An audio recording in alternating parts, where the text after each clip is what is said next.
Bonjour à toutes, bonjour à tous.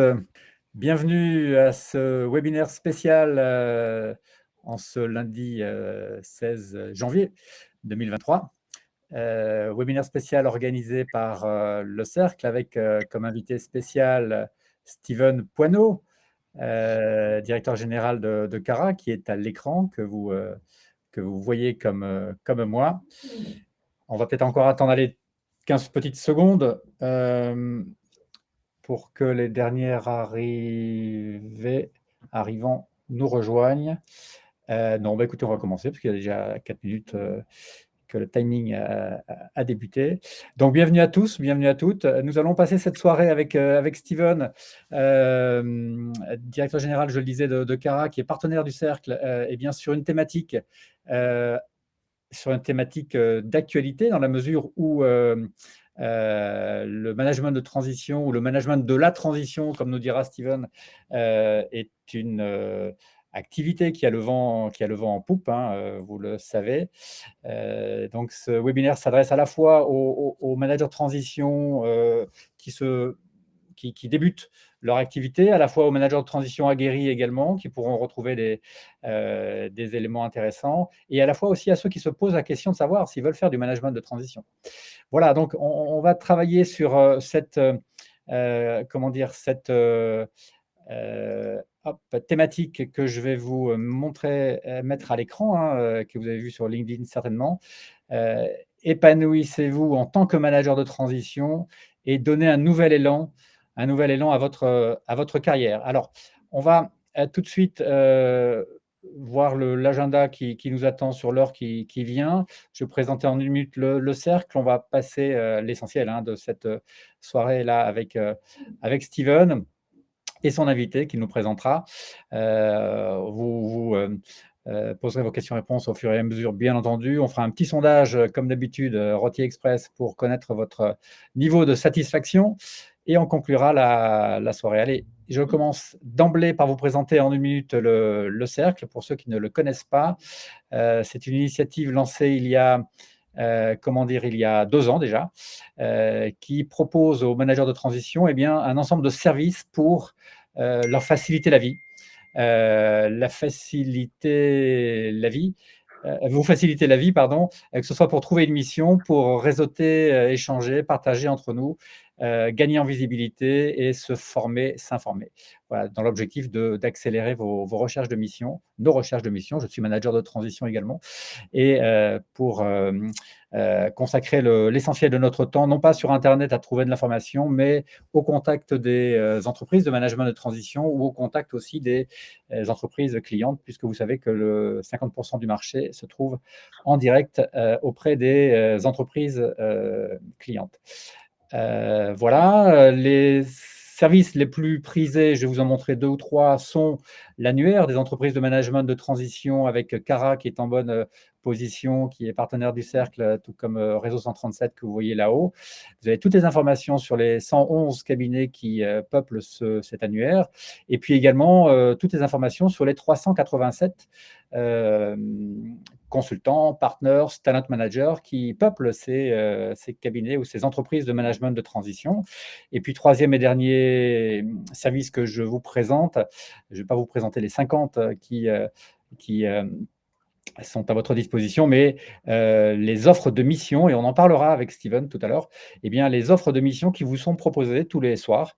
Je concentre sur le cercle pour les abonnés, l'ensemble quasiment des missions de management de transition ou des offres de mission que certains cabinets publient sur Internet ou que de plus en plus certains me transmettent pour mettre à votre disposition. Voilà ce que je voulais vous dire. J'ai tenu presque la minute ou les 2 minutes imparties. Ce que je vous propose, c'est de passer tout de suite au vif du sujet en passant la parole à Steve sur cette thématique qui ne s'adresse pas simplement qu'aux cadres de plus de 50 ans, comme indiqué sur LinkedIn, mais à l'ensemble des cadres confirmés, et il y en a pas mal aussi en dessous de 50 ans. Et on vous propose euh, comment dire, de trouver un nouvel élan à votre carrière en devenant manager de transition et en s'épanouissant comme jamais. On ne parle pas assez quand on, dans ce microcosme du management de transition, et bien des points forts, des valeurs, des choses très positives qui font notre métier. Eh bien, on va en parler beaucoup ce soir. Voilà, je pense que Steven, qui était sur LinkedIn avec ce visuel depuis quelques jours, eh bien, je pense qu'on va te laisser la parole, Steven. Voilà, je te remets à l'écran et puis tu me dis quand je passe tes slides sans problème. Oui, très bien. Merci François pour cette introduction et bonsoir à toutes et tous. Ravi de partager ce moment avec François et avec vous pour échanger. L'intention, c'est en effet de vous évoquer quelques éléments clés d'épanouissement, en tout cas de vous permettre de trouver des réponses à des questions pour identifier ce qui vous inviterait ou non à décider d'aller un petit peu plus loin sur le chemin de l'épanouissement au travers d'un beau métier qui est le management de transition. Je vais peut-être commencer par me présenter, François. Oui. Moi, je suis donc le dirigeant de Cara, dirigeant de l'entreprise depuis fin 2020, depuis 2 ans. Cela fait 12 ans que je suis sur le marché, que j'évolue sur le marché du management de transition et depuis une dizaine d'années chez Cara. Mhm. Hem, on aura aussi un témoin, Vincent Moulet, qui, était venu à une de ces présentations du cercle il y a quelque temps et qui est aujourd'hui manager chez Cara. L'intention, c'est aussi qu'il y ait le plus de temps d'échange possible ou de questions-réponses. Donc je vais être assez bref sur la présentation de Cara, pour laisser place à l'échange et aux questions sur, plutôt le métier, sachant que Cara a un modèle singulier sur le marché du management de transition et exerce le métier d'une certaine manière. Donc en effet, voilà, dirigeant depuis 2 ans dans cette entreprise, dans un contexte un peu particulier. J'ai repris l'entreprise, en période post-Covid et dans un moment où notre fondateur, Emmanuel Buet, était dans des conditions de santé, très délicates puisqu'il a fait face à une longue maladie et en 2022, il a quitté l'entreprise, mais cette fois, pour toujours puisqu'il est décédé donc en août, 2022 et donc j'ai, le plaisir, la joie et la tristesse, mais de conduire cette entreprise avec, ses 40 managers de transition et ses équipes support.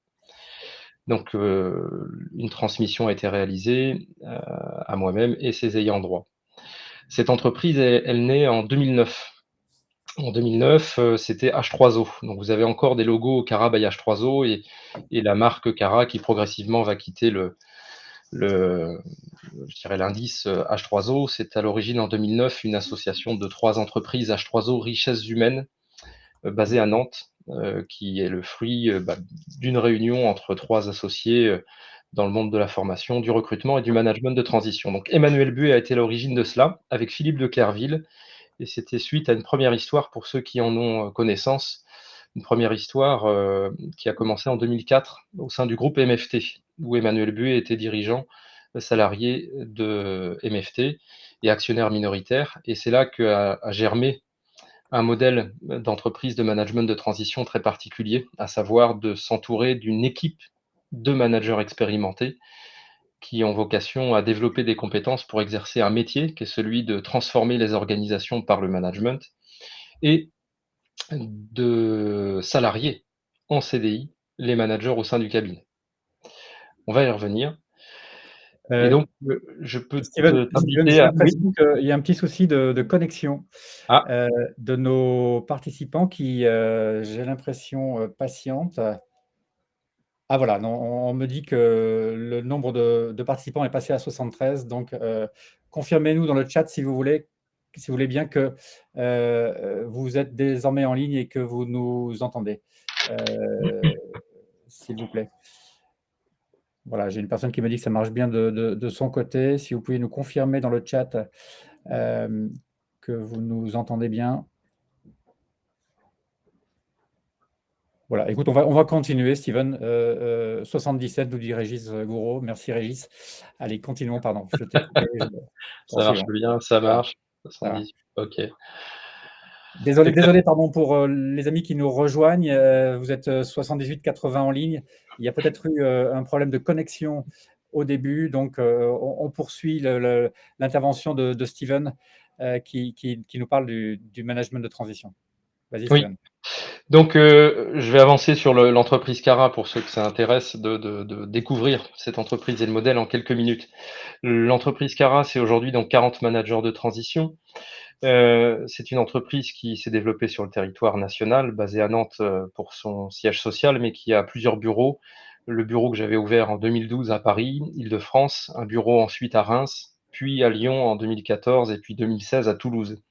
Donc aujourd'hui, on couvre des missions sur tout le territoire national, mais aussi en Italie, puisqu'en 2019, il y a une volonté d'internationaliser la marque.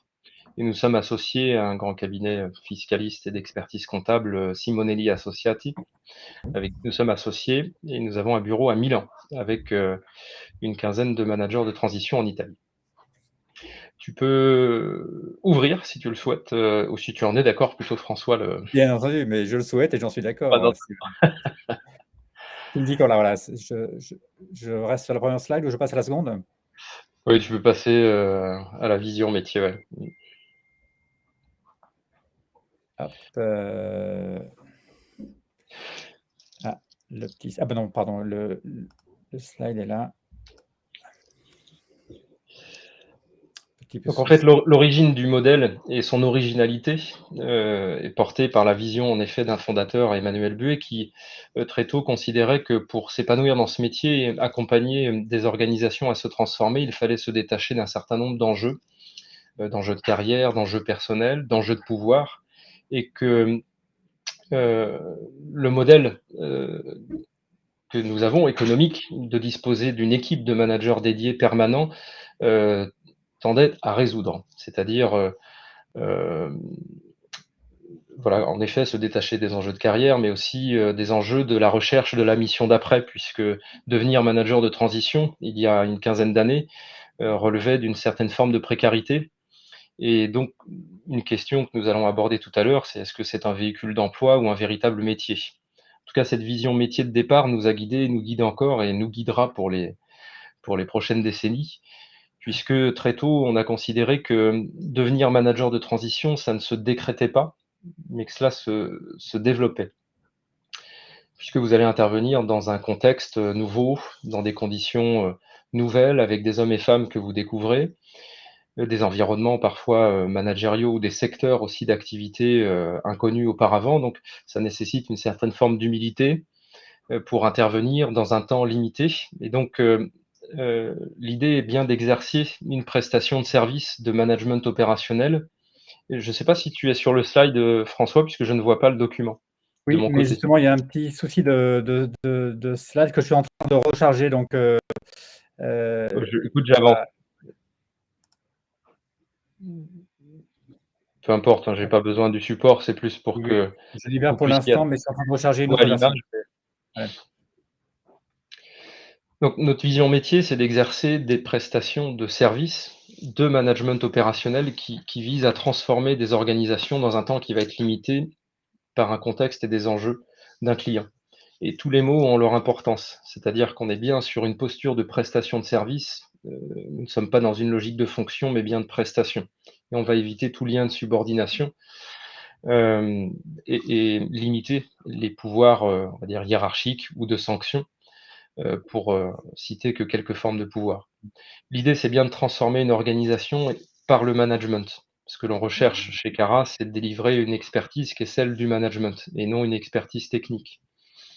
Mais de s'appuyer sur votre principal support de réussite, que sont les richesses humaines de l'entreprise. Ce sont les hommes et femmes de l'organisation qu'on nous confie qui, pour 95% du temps, disposent des solutions. Et c'est cela qu'on va faire émerger en réalité. On vient créer des conditions favorables pour redonner du sens et recréer du lien. Quand je dis redonner du sens, pas au sens bullshit du terme, c'est qu'on a constaté sur toutes les missions cette récurrence, c'est-à-dire que les hommes et femmes que vous rencontrez lorsque vous arrivez dans les premières heures dans l'entreprise ont des visages qui sont soit déconfits, parce que la situation est fortement dégradée, soit il y a un manque de lumière dans les regards et à un moment donné, les hommes et femmes ne savent plus pour quelles raisons elles se lèvent le matin et pour quelles raisons elles se retrouvent ensemble à travailler, dans quel but commun, pour quelle finalité. Donc le manager de transition a vocation à recréer des conditions pour qu'il se réapproprie pardon, le sens et la finalité du projet même de l'entreprise. La raison d'être de Cara, c'est celle de révéler le potentiel et la valeur authentique de l'humain. En cela qu'on veut lui offrir une position qui est reconnue et épanouissante dans l'entreprise. C'est vrai chez nous, au sein de Cara, c'est-à-dire d'offrir les conditions qui permettent à un homme ou une femme d'exercer ce métier de manager de transition et d'être épanoui dans ce collectif, mais aussi de permettre aux hommes et femmes de l'entreprise qu'on accompagne d'obtenir une position reconnue et épanouissante. Combien de fois, et c'est encore plus prégnant aujourd'hui, vous constatez des personnes qui ne sont pas à leur juste place et voilà, qui s'égarent ou qui ne s'épanouissent pas. Ça touche la notion de quête de sens, la notion de compétence, la notion d'envie, d'intérêt, de savoir-faire et quelle valeur on peut apporter là où nous sommes. Toujours pas de slide, François? On fait Écoute, sans? je pense que si, Sinon, je j'ai peux une partager difficulté mon à aller. écran, hein. Ah bah, oui, mais attends, hop, j'essaie de faire ainsi, un partage d'écran, fenêtre. Non, j'ai un problème de tu peux partager l'écran, ton écran ou de ton côté ou Allez, pas? fais une tentative, si la technique est Vas-y, avec nous. vas-y.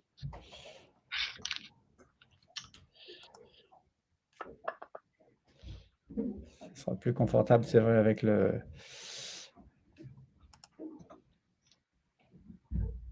hop, toujours pas, oui, c'est vrai. Ah bah, attendez, je pense savoir, Donc là, j'ai partagé. tu as partagé? Est-ce que ouais, Non, là, ça prend pas. Je vais essayer ici. ah, ça y est, on Voilà, a quelque chose on a retrouvé quelque chose de bien là. de formidable. Veux-tu que j'aille à la à c que j'aille sur celle-là ou je passe à la suivante? Bah, tu peux passer à la suivante.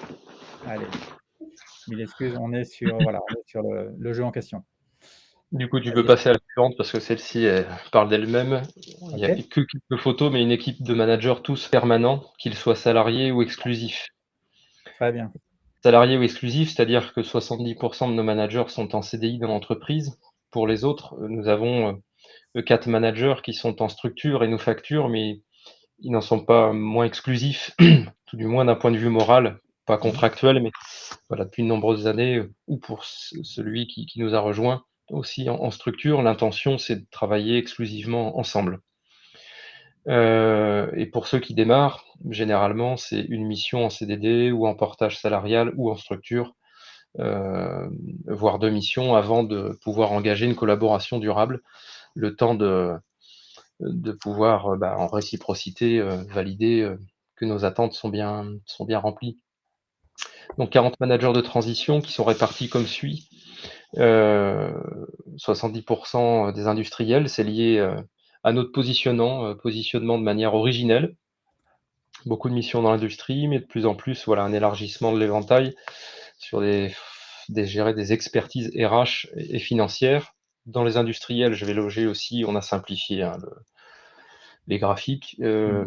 les expertises supply chain, opérations.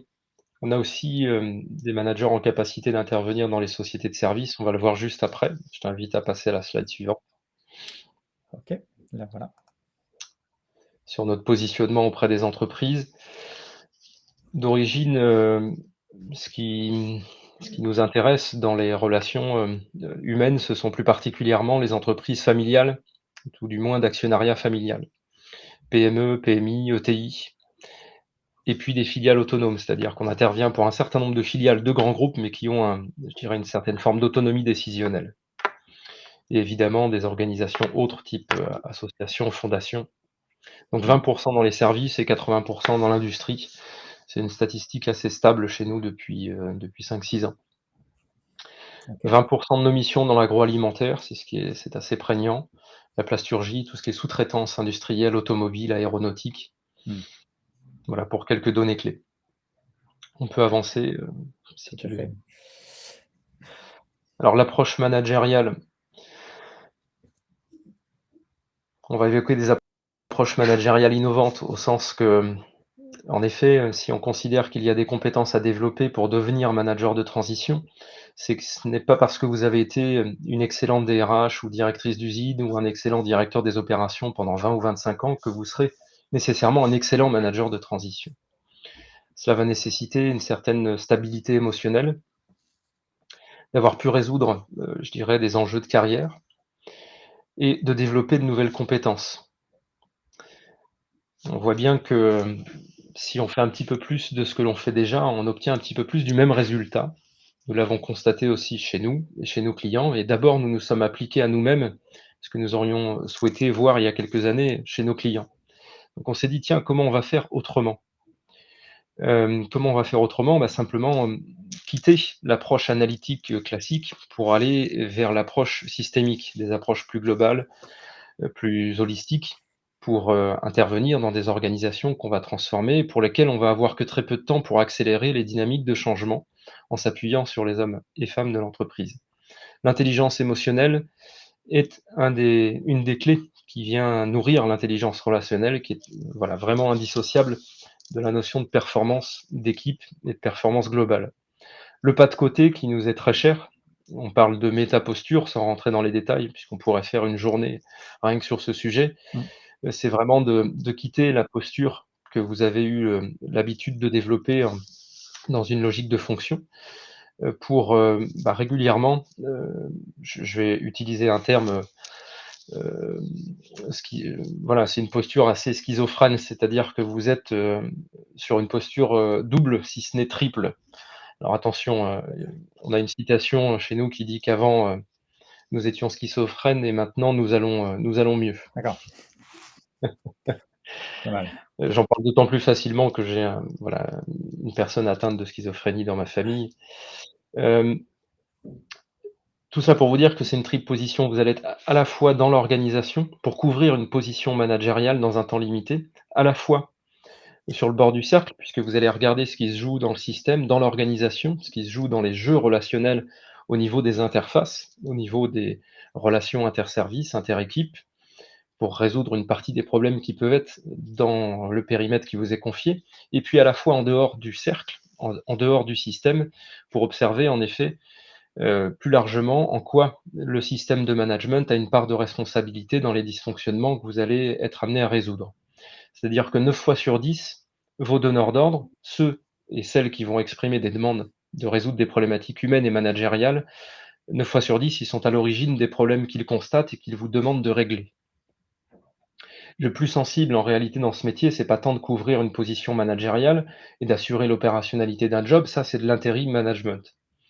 Le plus sensible, c'est d'aller au niveau 2 et de regarder ce qui se joue dans le système au niveau des interfaces, et le plus complexe, c'est d'être dans une relation d'égal à égal avec une dirigeante ou un dirigeant qui est à l'origine des problèmes et qu'on va accompagner pour la faire évoluer dans sa posture managériale et résoudre les problématiques de manière durable. Donc on peut avancer, François. OK, très bien. Et donc, nous avons créé un dispositif de formation il y a une dizaine d'années maintenant, en partenariat avec Audencia, qui s'appuie sur un référentiel de compétences. Si on parle de métier, nous avons été en capacité, compte tenu de notre modèle, de capitaliser sur les missions réalisées, puisque nos managers restent dans l'entreprise. Donc, on a pu en effet enrichir le savoir-faire de l'entreprise grâce à ces managers qui restent et ces missions réalisées. Donc, on a construit un référentiel de compétences métiers Mmh. sur lesquels, en effet, on a des outils et des méthodes pour commercialiser une prestation de transformation par le management, des outils et méthodes pour produire une mission de transformation par le management, et puis la posture ou la métaposture, c'est-à-dire les attitudes et comportements. C'est comment je vais me comporter dans un système dans lequel je ne suis que de passage, comment je vais faire pour faire une photographie de la situation en 15 jours ou 20 jours seulement, alors que j'ai 100 jours lorsque je prends une fonction. Voilà, tous ces éléments-là, on ne rentrera pas dans le détail aujourd'hui, mais on pourra aller un petit peu plus loin et vous aurez un petit peu plus d'informations si vous allez sur le site Cara ou sur le site d'Audencia pour ce qui est du contenu d'un parcours de formation sur lequel, heu sur lequel, vous avez en effet ce référentiel qui est construit. Comment dire, concrètement, comment faites-vous pour comment dire, capitaliser sur ces expertises? Dès qu'un manager de transition sort de mission, vous faites il y a toute une trame de débriefing. Comment ça marche? Tu veux dire en termes de retour d'expérience? Oui, tout à fait. Donc ça, c'est une dynamique qu'on a mis en place dans l'entreprise. D'ailleurs, à cet effet, on a créé une fonction qui s'appelle, la responsable de la dynamique collaborative, OK. qui est Mylène Ridel, qui intervient auprès de nos différents managers et du système pour justement recueillir ces éléments. Donc on fait des retours d'expérience en interne entre le manager de transition, le directeur ou la directrice de mission Mmh mh. et le client. On a un format de réunion mensuelle puisqu'il faut prendre conscience que nous avons des managers qui sont chez nos clients et donc ils sont, la plupart du temps, 95 du temps chez nos clients. Donc Mmh. on a en réalité, dans notre accord collectif, que 14 jours pour guider une équipe. Donc ces réunions mensuelles sont au service de la stratégie de l'entreprise, du partage, de la construction aussi du projet d'entreprise et donc les rétex ou les retours d'expérience font partie de la culture de notre entreprise pour transférer, transmettre et partager le savoir et les connaissances. OK.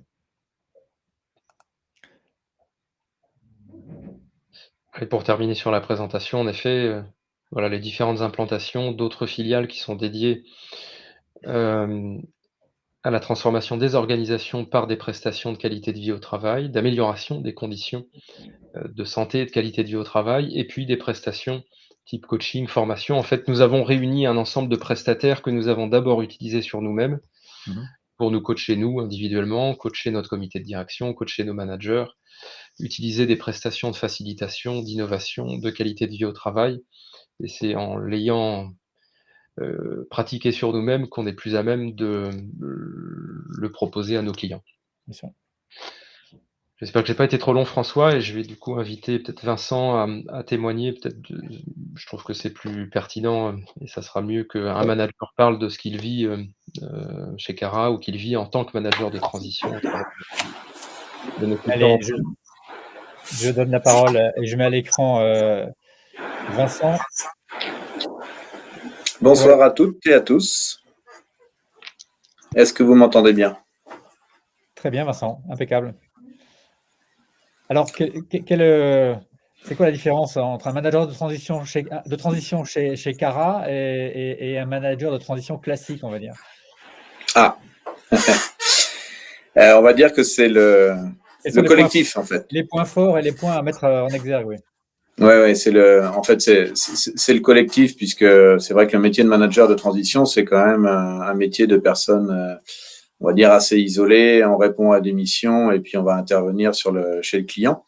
Mmh. Alors que là, chez Cara, en fait, en intégrant Cara, on intègre une famille. Et donc, on a la force d'un collectif puisque là, on n'est pas en train d'appeler un manager concurrent pour échanger avec lui, c'est-à-dire qu'on commente, on peut solliciter n'importe quel manager au sein de Cara pour échanger avec lui sur le déroulé de la mission, sur son retour d'expérience, sur ce qu'il a déjà pu vivre par rapport à des problématiques données ou par rapport à des interventions dans tel ou tel type d'entreprise. Donc systématiquement, on a des rituels déjà, hein, de toute façon, avec une réunion hebdo qui se fait chez Cara, où on échange sur nos différentes expériences. On se retrouve aussi une fois par mois pour pouvoir échanger sur Cara et puis là encore sur les différentes missions. Donc, ça veut dire qu'on a systématiquement un ensemble de compétences, d'expériences qu'on va pouvoir remettre à profit au service de la mission sur laquelle on est en train de travailler. Mmh. Donc, on n'est jamais seul en fait. On n'est jamais seul et on peut avancer d'autant plus vite que on peut bénéficier de cette somme d'expérience qui est assez énorme et en plus dans des domaines très très variés. Quelle est l'origine de Donc, la relation, Vincent? Parce que du coup pardon de t'interrompre, Non, non, il n'y a pas de mal. Après, je peux refaire une petite présentation. En fait, un grand merci à François, puisque c'est le management de transition. Moi, je m'y étais intéressé depuis quelques années. Et donc, c'est lors d'une intervention d'Emmanuel Buet au Cercle, que j'ai écouté attentivement, qui présentait Cara, où je me suis dit, ça c'est très intéressant, Emmanuel est en train de nous parler de bienveillance, et de la manière dont il en parle, on n'est pas dans une communication classique, on a le sentiment qu'il le vit profondément. Et en fait, au sein d'Emmanuel, c'était ancré, c'était vraiment comment dire, un fer de lance, et c'est le fondement de Cara, puisque la bienveillance, on sait que dans différentes entreprises, ça peut être un terme un peu galvaudé, alors que là, c'était vraiment vécu. Et il y avait un autre point sur lequel on était, c'était l'humain. Donc moi, quand j'ai pu suivre cette présentation, je me suis dit, il faut impérativement que je rentre en contact avec Cara, ce que j'ai fait. On a pu discuter longuement, et donc là j'ai vu que avec les différents interlocuteurs que j'ai pu avoir, on était vraiment sur ces valeurs, ça revenait en permanence, et c'était dire le fil conducteur chez Cara, avec tout le comportement des managers de transition de Cara et des équipes de Cara qui allaient dans le même sens et qui avaient ce même fondamental, on va dire. Et en fait, l'idée, c'est que nous, quand on intervient dans l'entreprise, moi, personnellement, ce qui m'a beaucoup plu, c'est que quand on intervient dans l'entreprise, c'est que nous, on veut remettre de l'humain au cœur de l'entreprise, mais pas juste pour communiquer et faire on va dire, des belles coms extérieures. C'est-à-dire qu'on croit vraiment en l'humain en tant que ressource, et non pas comme une charge qui rentre dans un budget. Et l'humain, pour nous, est vraiment un levier de croissance. Par rapport à ça. Et donc, du coup, c'est tout ce qu'on a pu retrouver au sein de Cara, et ça fonctionne, en fait. Donc c'est très important, et c'est pour ça que l'intervention en entreprise est très importante de la part d'un manager de transition, parce que il permet d'avoir une parole libre, on va dire, évidemment, puisqu'on n'a pas ni passé ni avenir au sein de l'entreprise. Et puis, ça permet aussi d'ouvrir les yeux à certains, on va dire, soit dirigeants ou dans des CODIR, qui malheureusement ont peut-être perdu l'humain comme valeur, et de pouvoir remettre au cœur de l'entreprise cette richesse. Et du coup, c'est vraiment des valeurs qui sont incarnées par Cara. Oui, je peux intervenir, Vincent, François ? Oui, bien sûr. Du coup, en rebond ou en complément de ce que dit Vincent, en effet, être manager de transition, c'est aussi un état d'esprit. C'est-à-dire que vous avez enfin la possibilité d'être vous-même. Et ça, c'est véritablement précieux. C'est-à-dire que j'invite toutes mes collaboratrices, collaborateurs à s'autoriser à être soi-même, parce que on a passé suffisamment d'années, parfois à mettre un masque ou à jouer un rôle dans l'entreprise, parce que nous étions aussi dans des conditions, dans un système qui nous empêchait d'être nous-mêmes. Tout simplement parce que nous avions au-dessus de nous un pouvoir hiérarchique, parce qu'il y avait des enjeux personnels, de trajectoire de carrière, et inconsciemment, la plupart du temps, des jeux relationnels se mettent en place. Être manager de transition, alors qu'on va intervenir que quelques mois dans l'entreprise, c'est vraiment la possibilité d'oser dire. Alors, oser dire, c'est pas pouvoir dire, on peut pas tout dire. Je pense qu'on peut tout dire à partir du moment où c'est dit avec bienveillance. Donc, on peut pas tout dire si les personnes ne sont pas prêtes à l'entendre. Accompagner un donneur d'ordre à évoluer dans sa posture managériale, je le disais tout à l'heure, c'est complexe. Donc, ça nécessite en effet d'être formé à une certaine approche relationnelle, à une certaine intelligence émotionnelle, une certaine intelligence relationnelle systémique, pour évaluer les impacts, pour pouvoir questionner avec bienveillance, pour inviter l'autre à prendre conscience de ses méconnaissances, et progressivement avancer sur le chemin du développement personnel et du développement de nouveaux comportements managériaux qui seront à l'origine de progrès personnels, mais aussi de progrès au sein de ses équipes. Donc voilà, oser dire, cette parole libre, elle est essentielle, mais elle nécessite quelques conditions et quelques éléments de formation. Et je voyais qu'il y avait quelques questions là sur les formations. Je sais pas, peut-être qu'on garde les questions pour la fin en fait, hein, François. Je vais relaisser la parole à Vincent.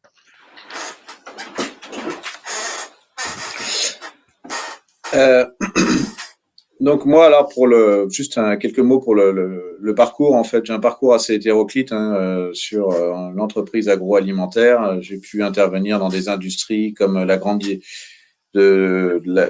distribution. J'ai été dirigeant d'un supermarché, j'ai été responsable de prod, j'ai été consultant en stratégie auprès de fonds d'investissement. Et l'idée, c'était vraiment de pouvoir avoir une vision globale de l'entreprise qu'on puisse mettre à profit au sein des entreprises sur lesquelles on pratique nos missions en fait. Donc là, pour vous dire, sur les 2 dernières missions, j'ai été directeur de site et là, je suis actuellement sur une mission en tant que direction de supply. Donc là, que ça soit sur différents types de postes et différents objectifs de mission, clairement, on a à la fois nos expériences qui nous permettent de pouvoir connaître le fonctionnement de l'entreprise et de pouvoir être très réactif. Et on a tous les managers de Cara que l'on peut solliciter, comme je vous disais tout à l'heure, pour vraiment pouvoir confronter des points de vue, des opinions et des fois des retours d'expérience pour aller vite. Et vraiment, le point commun par rapport à ça, c'est quand on parle de management, c'est le pilotage des femmes et des hommes, mais également de pouvoir identifier là où ils peuvent prendre du plaisir à l'intérieur de leur poste, puisque plus ils vont travailler, on va dire, de manière naturelle et de manière enjouée, et plus ça sera efficace. Et nous, on peut retransmettre ça au sein d'une entreprise qui peut être sous pression ou avec une charge de travail énorme, parce qu'on a le recul nécessaire et comme on confronte nos points de vue, on est assuré de pouvoir mener notre mission à bien et également de la mener en toute réactivité, puisque la durée moyenne d'une mission, elle est à peu près de 7 mois. Et sur ces 7 mois, il faut intégrer le fonctionnement de l'entreprise dans laquelle on rentre et identifier, bien évidemment, soit les points de blocage ou les leviers de croissance qui peuvent être mis en place très, très rapidement. Donc ça, grâce à la force du collectif, on arrive à être encore plus efficace et plus réactif puisqu'on va au-delà de notre propre capitalisation d'expérience et de nos différents passés professionnels, on va dire. Donc voilà, après, Steven, je ne sais pas si tu veux rajouter quelque chose ici, on passe aux questions. Ou François, si tu veux qu'on apporte quelques compléments. Dans le chat, notamment Pascal Virgin qui dit: doit-on comprendre que pour être manager de transition chez Cara, il faut avoir eu une formation spécifique? Donc ça, c'est une première question. Et un peu au-dessus, c'était Jean-Louis qui demandait s'il comprenait bien, les managers de transition sont employés en CDI. Donc confirmez-nous ou pas les 2 sujets. Oui. Alors, il n'y a pas nécessairement de formation spécifique à détenir avant de rentrer chez nous. Que vous soyez primo-accédant, entre guillemets, c'est votre première intention de faire du management de transition ou que vous en fassiez depuis un certain nombre d'années, bienvenue. La formation Cara est développée en partenariat avec Audencia. Et donc, pour nous, c'est un moyen de former nos managers, mais aussi de former des managers qui ne nous rejoindront pas forcément. C'est un positionnement qu'on a depuis 10 ans, de vouloir professionnaliser le métier. Vincent, je t'invite à couper ton micro quand tu ne parles pas, puisqu'en effet, il y a, je pense, un petit bruit de fond là de ton côté. Donc, voilà, pas besoin de formation particulier. Pardon, donc oui, c'est un positionnement d'il y a une dizaine d'années de vouloir professionnaliser le métier et de donner accès aux clés qui vous permettront de réussir et de vous épanouir dans l'exercice de ce métier. Donc, j'espère avoir répondu à la question. Pour ce qui est de c'était la fonction achat. On a 2 profils, si ce n'est 3, en capacité d'intervenir sur des positions, je dirais d'expertise achat, au sein de notre équipe. Et puis plus largement, s'il s'agit d'une problématique de management et non d'expertise achat, qu'il s'agit de mettre en mouvement des équipes d'acheteurs ou d'acheteuses, plusieurs managers sont aussi en capacité d'intervenir, au même titre que Vincent, par exemple. Tout dépend du contexte et des enjeux du client. Donc ouvert aussi à ce type de profil. Je vous montrerai, juste après les besoins, en recrutement plus précisément. J'ai vu qu'il y avait une question sur, est-ce qu'on positionne des freelances ou est-ce que ce sont bien des managers en CDI? Donc Oui. oui, chez Cara, ce sont des managers que nous recrutons, quel que soit le véhicule contractuel. On répond d'abord à vos attentes, c'est de partir de vos attentes pour voir en quoi, vous pouvez trouver des conditions d'épanouissement avec Cara avant de pouvoir intégrer durablement le cabinet. Sachant qu'en CDI, donc il y a une rémunération, ça fait partie aussi des clés de l'épanouissement. Il y a du plaisir, il y a le fait de développer ses compétences et le fait d'être rémunéré. J'évoquerai la rémunération tout à l'heure, c'est une spécificité aussi du cabinet. Des freelances, en effet, si vous êtes en structure, vous pouvez nous rejoindre avec l'intention, je dirais, de travailler durablement ensemble. Le fait de faire des missions one shot ne nous intéresse pas dans le sens que, nous ne sommes pas une société d'intérim, une société de prestation de services, de transformation par le management. Donc, voilà, on a plusieurs, managers dans notre équipe, 4 qui sont permanents, exclusifs, tout en travaillant avec un véhicule contractuel qui est leur société, leur structure personnelle. Et en termes de TJM, j'ai vu une question passer aussi. Oui. Les prestations Cara sont facturées aux clients selon un forfait mensuel. On ne pratique pas un taux journalier tel que vous pourrez l'observer sur le marché. On est sur un forfait mensuel qui oscille entre 20 000 et 30 000 € par mois. Tout dépend en effet du contexte, des enjeux, mais voilà, en moyenne, on est à 25 000 € de prestations facturées aux clients, en incluant un coût, puisqu'on facture aussi la direction de mission, qui est systématique chez Cara. Vous avez systématiquement un binôme qui intervient chez le client. Ou alors on dit non. C'est de savoir dire non, ça fait partie aussi d'une des valeurs de l'entreprise, c'est l'honnêteté de la démarche. Mmh. L'honnêteté de la démarche, c'est très simple, c'est de savoir, si nous sommes la bonne réponse ou non. Dans des contextes où on nous demande simplement, d'assurer l'opérationnalité du job, de faire de l'intérim pur, où il ne se conjugue pas un besoin ou une nécessité de transformer ou de faire évoluer la situation, le périmètre, les habitudes, les modes de travail, on sait se retirer et dire non. Et pas plus tard que, juste avant notre échange, j'en discutais avec un autre directeur régional. Mmh. Très simplement, le client, souhaitait, qu'on quitte l'entreprise, en laissant les chaussons là où ils sont, en n'ayant pas changé la couleur de la moquette et et cette demande, vous en avez, pléthore Ouais. sur le marché, mais ce n'est pas notre métier, c'est ce que nous ne le faisons pas. Donc on s'est retiré en invitant, en effet, le client à contacter d'autres cabinets. Mmh. Michel Saint-Lez demande si c'est, 20 à 30 000 € hors TVA, je présume que oui. Oui. Et est-ce que c'est uniquement sur la France ou vous êtes aussi présent en Belgique? Nous avons des missions en Belgique, on a plusieurs missions à l'étranger, Belgique, Angleterre, États-Unis, Canada et puis une filiale en Italie pour ceux qui n'avaient pas vu le début du webinaire. Ouais, ouais. On a des missions à l'étranger, par contre pas de bureau ou d'implantation encore en Belgique. L'intention du groupe, c'est de se développer dans les prochaines années sur d'autres pays. L'Italie était le pays pilote, donc on a des intentions aussi de pousser les frontières mais je ne vous donnerai aucune indication sur le prochain pays à ce stade. C'était une question que je voulais te poser tout à l'heure en voyant la carte de France et les 6 implantations, si j'ai bien retenu. Tiens, on va la remettre à l'écran. Et puis l'Italie, quelle est la stratégie là de Cara? C'est de consolider les 5 implantations françaises et l'italienne avant d'aller plus loin demain? Oui, l'Italie, décolle très fortement là, donc en effet, on va maintenir cette position italienne. On vient d'ouvrir un bureau à Rome là, en plus de Milan, donc voilà, l'équipe s'agrandit. Et donc, en effet, on est en marche pour pouvoir investir et développer, l'activité. On s'est rendu compte, pourquoi, s'internationaliser? On s'est rendu compte que la posture, du manager de transition telle qu'on la développe chez Cara est universelle. Pour avoir justement réalisé des missions, en Chine, en Pologne, en Inde, hem et plus récemment pour celles qui sont actuelles, les pays que j'ai cités, hem, on s'est rendu compte de l'universalité de la posture.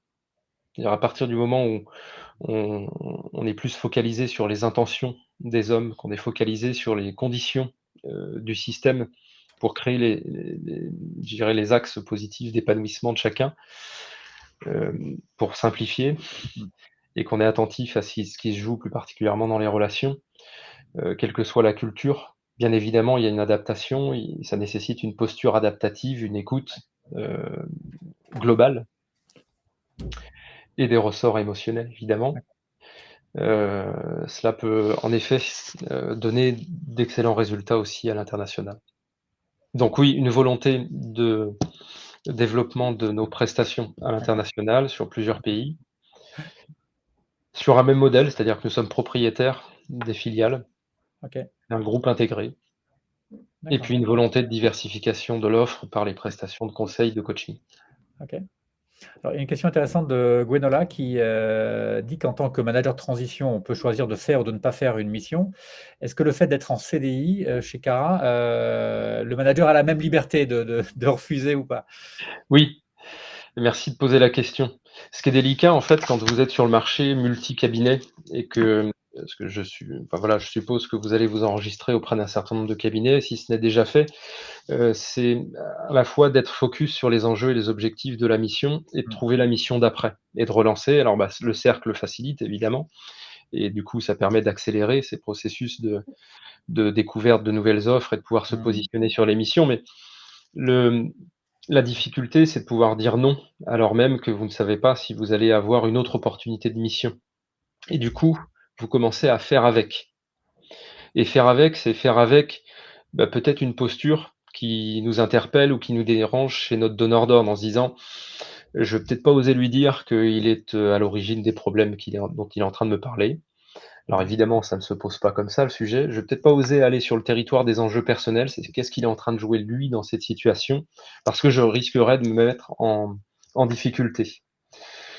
Hem, nos managers en CDI et c'est la culture, véritable et profonde de cette entreprise, c'est justement de laisser le choix. Mmh. Avoir le choix, c'est le véritable luxe aujourd'hui et de pouvoir laisser le choix au manager parce que, je ne sais pas, le donneur d'ordre lui rappelle un ancien manager qu'il a eu dans le passé et pour qui il ne se sent pas de travailler parce qu'il observe des comportements qui lui rappellent ou qui résonnent avec des situations pour lesquelles il y a encore des cicatrices, on peut dire non. Le manager qui sent, qu'il n'est pas la bonne personne ou la bonne solution à cette situation, cette capacité de dire non. C'est extrêmement important. Le résultat qui peut être la performance ou le chiffre d'affaires n'est qu'une conséquence de nos actions et de l'honnêteté des relations que l'on va développer et et c'est je dirais en termes de management pour le coup, c'est de manager par les intentions plus par les résultats. Évidemment, si la personne refuse 3 ou 4 missions d'affilée, on va se poser la question de quels sont les freins et d'accompagner le manager à les dépasser. Mais en effet, c'est un véritable luxe et de pouvoir délimiter votre positionnement, votre offre de service, la valeur que vous pouvez apporter à aux organisations que vous allez rencontrer, c'est essentiel pour pouvoir, savoir, dire non. En réalité, je vais vous donner une clé, dans notre mode de fonctionnement qui est une des clés de notre succès depuis une quinzaine d'années et c'est de renverser les processus dans la relation avec des donneurs d'ordre. La plupart du temps, vous allez être propulsé 8 fois sur 10 par des cabinets, en étant seul au rendez-vous. Parfois, vous serez accompagné, mais c'est rarement le cas. S'engage assez naturellement un processus classique de recrutement où vous allez devoir justifier de votre parcours, avec parfois un monologue sur par où vous êtes passé, qu'est-ce que vous avez fait, pourquoi vous seriez la bonne personne.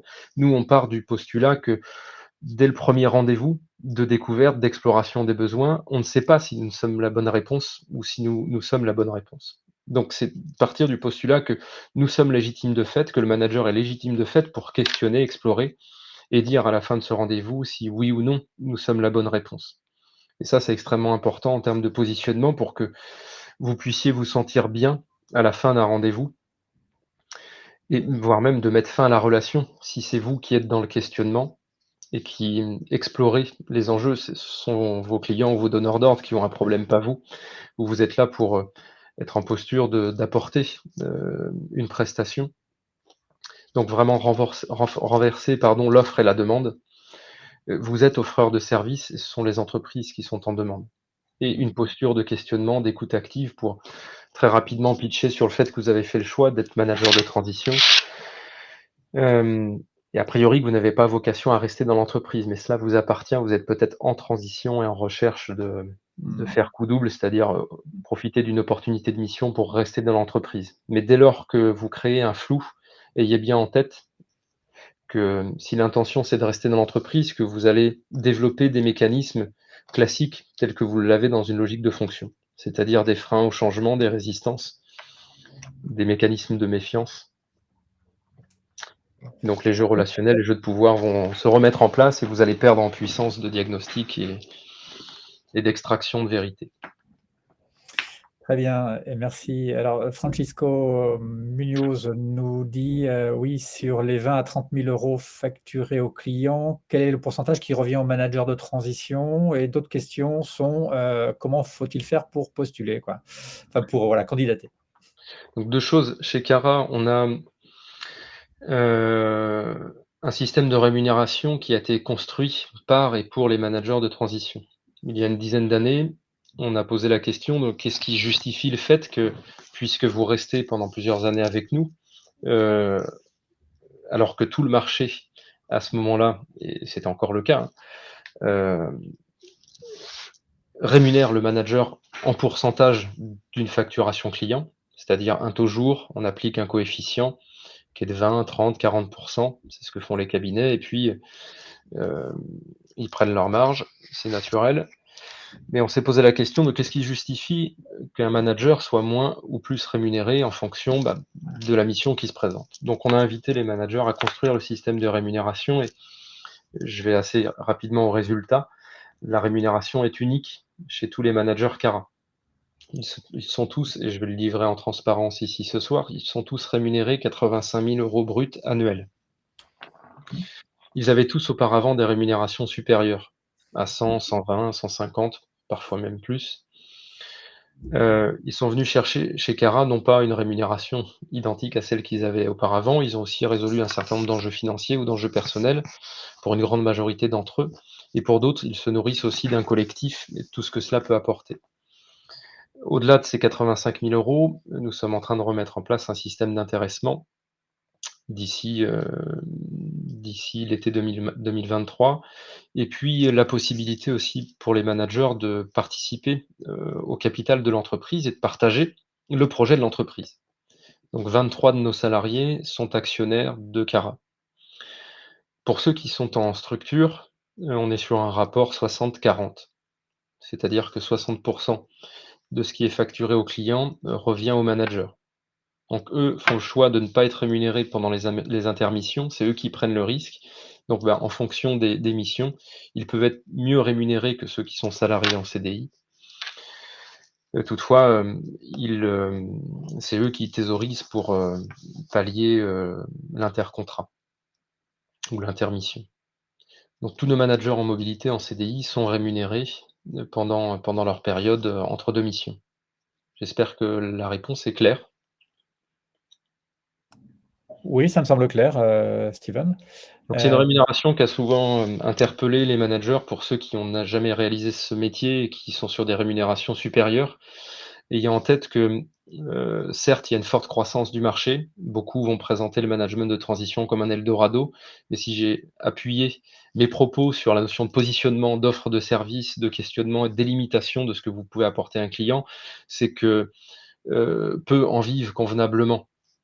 Sur, 4 000 missions environ sur le marché, vous avez, en réalité que 1000 managers qui en vivent en étant occupés à temps plein toute l'année. Il faut savoir qu'il faut que vous puissiez accepter l'intermission comme étant nécessaire pour vous ressourcer, recharger les batteries entre 2 missions. Sauf que la réalité est qu'un manager sur 2 est occupé 6 mois dans l'année. C'est-à-dire que la moitié des managers de transition qui exercent ce métier et qui sont multicartes, multi-cabinets, ne sont occupés que la moitié de l'année. Donc s'ils sont rémunérés habituellement dans une logique de fonction 120 000 €, vous faites le calcul sur un TJM marché qui est moyen de 1 200 € jour. Je vous inviterai à faire vos propres calculs pour identifier en quoi, à un moment donné, développer son entreprise personnelle pour réaliser ce métier nécessite de revoir probablement à la baisse ses prétentions. Très bien, je pense que ça répond clairement aux questions qui se posaient sur, ce sujet-là. Peut-être as-tu encore des slides à présenter, Non, Steven? Non? pas de présence en Afrique pour information. Oui, voilà. Je vois qu'un certain Alors nombre il y avait sont. un sujet parce qu'il est 19h30 presque, il y a un Ah oui, sujet que tu voulais si aborder, c'est celui j'ai le des dernier slide en effet, François, avec les offres de recrutement. allez, je les mets à l'écran du coup C'est et de là ça dont c'est tu voulais parler? absolument. C'est une annonce que nous fait en exclusivité, Steven. Heu, je passe au slide suivant, on est d'accord, hein? Oui, oui. Voilà. Qui va lancer ce soir, 3 offres, de mission, rien que pour vous. Oui, on recherche un certain nombre de managers là d'ici à la fin de l'été pour accompagner notre croissance. Donc il y a une diversité de profils que nous sommes prêts à accueillir, mais en effet, pour renforcer notre positionnement sur certaines expertises fonctionnelles et développer la pluralité, la richesse des expertises du cabinet, on recherche des profils plus particulièrement issus de parcours industriels, donc directeur industriel, directeur d'usine ou directrice, évidemment, des opérations, qui ont évolué dans des secteurs, plus particulièrement de l'agroalimentaire ou de l'aéronautique, ou toute industrie manufacturière. Environnement PME, ETI, idéalement. Des profils supply chain, on pourrait débattre sur le début et la fin d'une supply chain, mais voilà, les profils qui peuvent être en effet achat, ADV, voilà, qu'on soit en amont, en aval de la supply chain et que l'on couvre l'entièreté ou une partie de ce qu'on pourrait appeler la supply chain.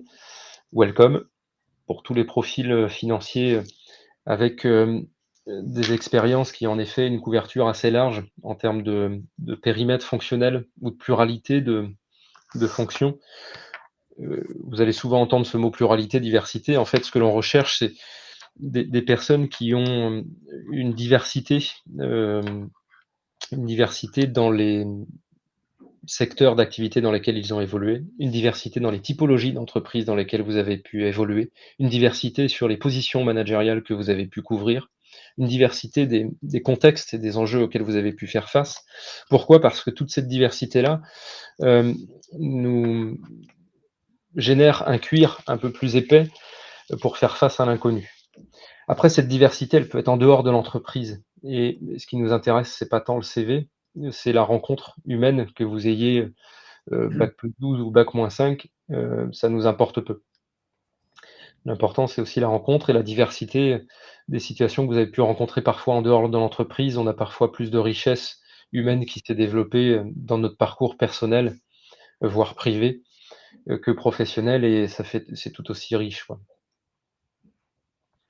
Donc voilà, en effet, les 3 offres qui vont être sur le site du Cercle. Donc dans la démarche de recrutement, c'est François qui va être votre interlocuteur clé.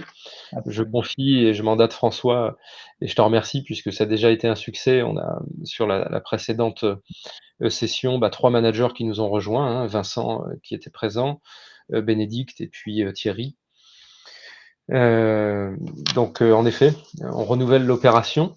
Pour toutes les personnes qui auraient des profils, mais plutôt RH ou autres qui ne sont pas cités, vous pouvez aussi contacter François directement. Il va créer, on va dire, une case pour ceux qui ne sont pas dans les cases. Absolument. Et à partir de là, voilà, nous sommes ouverts d'esprit pour accueillir aussi toute autre candidature qui pourrait se présenter, en fonction des opportunités qui pourraient se présenter ou voilà, de l'alignement des planètes. Très Très bien, merci J'espère que pour, c'était clair. est-ce qu'il y a des questions sur ce sujet du recrutement des 3 managers de transition, voire plus, hein, sur d'autres, sujets, mais là que Steven a présenté, hein, directeur, industriel de site, ou des opérations, on l'a vu, directeur supply chain et directeur finance. Je mettrai en ligne, tout à l'heure ces 3 missions. D'ores et déjà, je vous transférerai à tous les participants ce soir, vous étiez, 80 environ. J'ai vos mails, que je récupérerai et je vous transmettrai à chacun, le petit texte de l'annonce et le moyen d'y postuler. Mais si vous êtes pressé, si vous voulez déjà travailler ce soir sur ce sujet-là, envoyez-moi un mail à françois@lecercle.in et je vous enverrai individuellement le lien qui va bien pour que vous puissiez candidater en ligne. Tout est prêt pour répondre aux besoins de Cara. On va recueillir les candidatures sur la semaine qui commence aujourd'hui, là, jusqu'à la fin de la semaine, pour transmettre, pour auditionner ensuite les candidats en début de semaine prochaine, milieu de semaine prochaine, et transmettre à Steven et ses équipes eh bien, les candidatures choisies, retenues, eh bien, en fin de semaine prochaine, pour le coup. Oui, j'ai vu une dernière question, François. Il n'y a pas de direction commerciale, on n'a pas de mission sur ce type de périmètre, sauf si c'est intégré sur des missions de direction générale plutôt, mais en effet, très peu on n'a pas de profil Ouais. exclusivement, dédié au commerce ou au marketing. Donc je pourrais l'expliquer peut-être qu'on peut échanger en message privé si vous le souhaitez, Olivier. OK, Tu voulais faire merci. un retour aussi, François, Pardon? non, je te questionnais sur est-ce que tu voulais faire un retour sur, cette présentation? Est-ce qu'il manque quelque chose ou est-ce que nous avons répondu à toutes les interrogations? Non, je pense que, tu as répondu à énormément de questions. Je pense que, tout un chacun a bien, comment dire? Senti, hem, les caractéristiques de Cara, que Et ceux qui connaissent Cara connaissent, hein, on parlait tout à l'heure de bienveillance et de l'importance de l'humain, qui donne une vision tout à fait, nouvelle, je trouve, malgré l'ancienneté de la démarche par Cara, une, heu, une démarche tout à fait nouvelle, et drôlement intéressante, à la fois pour les managers de transition et aussi et surtout, je pense aussi pour les entreprises clientes. Heu, alors je ne sais pas si tu as déjà eu, c'était une question que je m'étais notée, mais des clients entreprises qui ont testé à la fois des managers de transition classiques, on va dire, et des managers de transition de chez Cara qui ont les particularités de bienveillance et d'importance à l'humain qu'on indiquait tout à l'heure. Est-ce que tu as des clients qui ont testé les 2 et qui oui, après, enfin, nous ne sommes pas parfaits, c'est-à-dire qu'on a aussi raté des missions. C'est une évidence, 15 ans d'expérience, on a forcément eu des missions qui ont été plus délicates, que d'autres et donc on a un ancien directeur des opérations qui qualifiait notre taux de succès, digne des républiques bananières, avec 98 de succès. ouais. Bon, une fois qu'on a dit ça, faut pas omettre que qu'est-ce qu'on en fait des missions qui sont ratées? C'est-à-dire qu'à un moment donné, on a un manager de transition qui est d'abord affecté, hem et donc comment on l'accompagne et on l'aide à rebondir et ça, c'est tout l'effort de solidarité du collectif et de l'accompagnement. La deuxième chose, c'est que le client, bah, forcément, il est insatisfait. Donc c'est qu'est-ce qu'on en fait? Donc il faut, être en capacité d'aller voir le client pour se prendre un coup de 12 en direct et mmh et poser en effet, qu'est-ce qui n'a pas fonctionné pour tirer les enseignements, à la fois pour aider notre manager, mais aussi, Mmh. bah, aider à comprendre qu'est-ce qu'on peut améliorer, qu'est-ce qu'on peut faire de mieux. Donc ça, c'est extrêmement important, ce qui ne nous empêche pas du coup d'être rappelé derrière. Pour répondre à ta question, François, oui, on a des clients en effet qui ont testé les 2.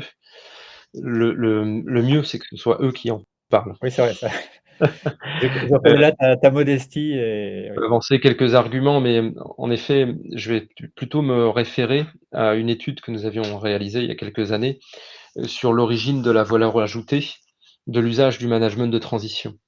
C'est-à-dire que cette étude avait mis en exergue que les premiers critères de ce que imaginaient des prospects qui n'avaient pas encore utilisé le management de transition, ils imaginaient qu'en premier lieu, c'était l'expertise, la connaissance du secteur, l'opérationnalité immédiate. C'était les 3 critères qui remontaient comme étant premiers, selon nous, voilà ce qui va être à l'origine de la valeur ajoutée de votre prestation. L'expertise, métier, la connaissance du secteur, l'opérationnalité immédiate. Et puis on les questionnait à la fin. Et à la fin, c'est qu'ils découvraient que finalement, ce qui était à l'origine de la valeur et de la réussite de cette mission, c'était le management, la capacité à fédérer et la capacité d'adaptation. Et en rang 7 ou 8, on retrouvait l'opérationnalité, l'expertise.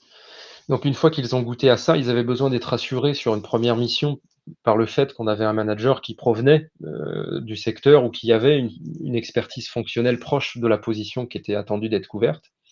Et ensuite, ils avaient compris qu'on pouvait positionner n'importe quel manager. Je prends pour exemple une dernière mission où le client avait testé une première mission industrielle avec un profil industriel, et puis ensuite, il nous a appelés sur une position de DSI. Nous n'avons pas de DSI dans nos équipes.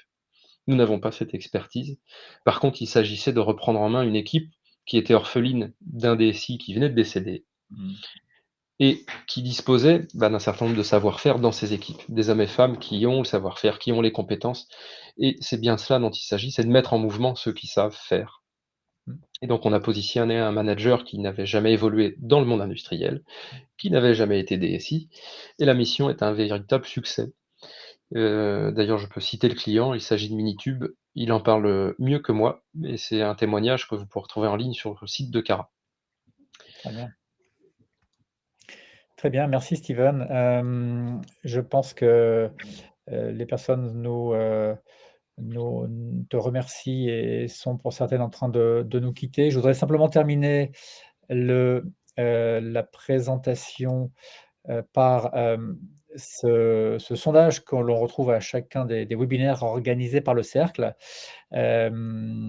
Évaluer, c'est l'heure du dîner en plus, donc un rôti et de circonstances, mais votre return on time invested, le retour sur investissement, est-ce que l'heure passée avec nous, ou l'heure et quart même, vous a convenu? Donc commentez, comme vous le faites habituellement, cet échange, proposez des pistes d'amélioration, soyez sincères, hein, c'est ce qu'on vous demande à chaque fois.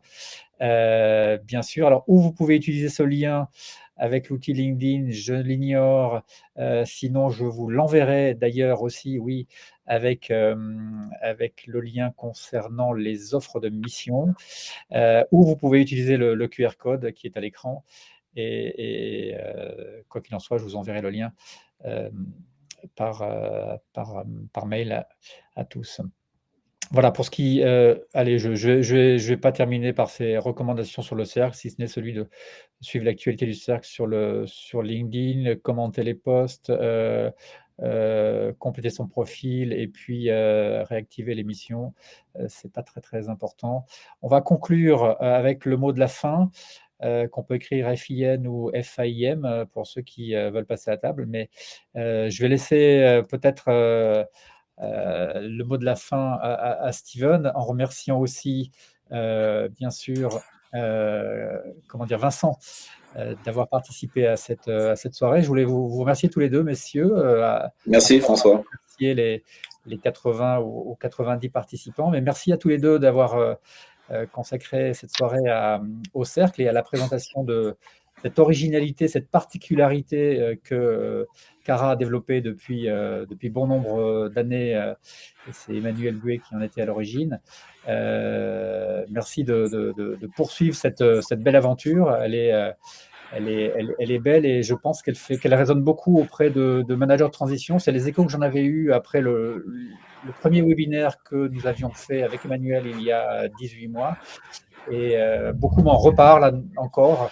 C'est vraiment une approche et une démarche qui touche et qui va au plus profond, je dirais, au plus profond de nous-mêmes et des besoins des clients. Voilà, je vous laisse la parole à tous les deux.